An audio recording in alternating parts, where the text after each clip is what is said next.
मध्य प्रदेश पश्चिमी क्षेत्र विद्युत वितरण कंपनी पर कई बड़े गंभीर आरोप लगाए गए हैं। बता दें, आरटीआई एक्टिविस्ट अवधेश भार्गव ने मीडिया को जानकारी देते हुए बताया कि 2017 में 300 करोड़ के आउटसोर्स मेन पावर टेंडर के नाम पर संबंधित अधिकारियों ने घोटालेबाजी की सारी हदों को पार कर निजी कंपनियों के साथ सांठगांठ कर 2000 करोड़ के स्कैम को अंजाम दिया था।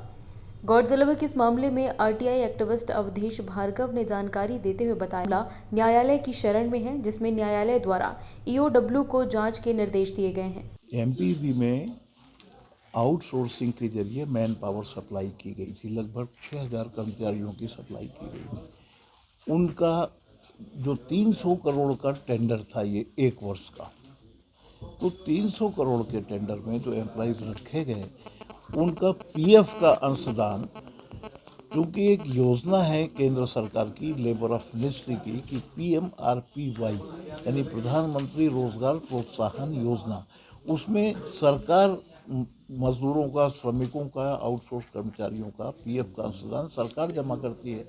और चूंकि पीएफ भी, प्रोविडेंट फंड कमिश्नर भी लेबर मिनिस्ट्री के अंतर्गत आता है, तो जब वहाँ बिल लगाया जाता है, उनका पीएफ रजिस्ट्रेशन नंबर दिया जाता है, तो अपने आप डिडक्शन हो जाता है और वहाँ पैसा जमा हो जाता है।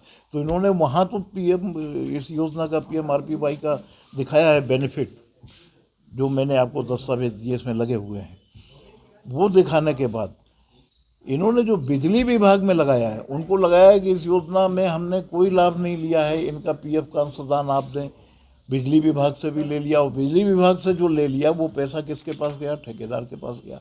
ये स्कैम ऐसा हुआ है। तो लगातार 3 साल में ये 12 करोड़ का घपला, 300 करोड़ का टेंडर जो पर ईयर हुआ।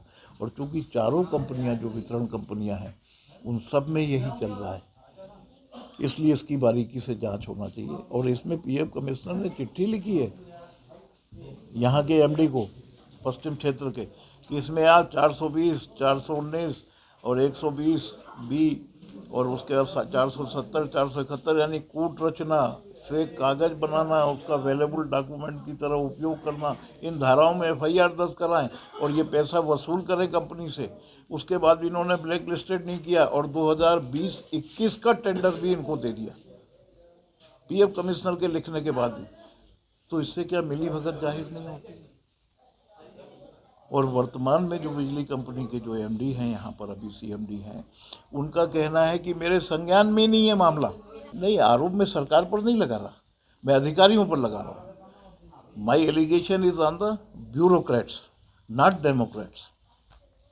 क्योंकि सरकार दो रही, अगर सरकार मिली होती तो कांग्रेस वाले की बीजेपी वालों ने किया है वो इनको खा जाते, या अभी बीजेपी आ गई वो कहते कांग्रेस वालों ने किया है वो इनको खा जाते। लेकिन ये ब्यूरोक्रेट्स की मिलीभगत से हुआ है। कॉन्ट्रैक्टर, दिस स्कैम, ये जो है, ये सिर्फ ब्यूरोक्रेट और कॉन्ट्रैक्टर के बीच ही साजिश से हुआ है। और ऐसा नहीं है कि बिना ब्राइब के ये हुआ हो। और जब इतना बड़ा घोटाला है तो ब्राइब की रकम क्या होगी, ये आप लोग अंदाज लगा सकते हैं। Bureau report, JSR times, Indore. ताज़ा खबरों के लिए सब्सक्राइब करें जेएसआर टाइम्स और साथ ही नोटिफिकेशन पाने के लिए बेल आइकन को दबाएं।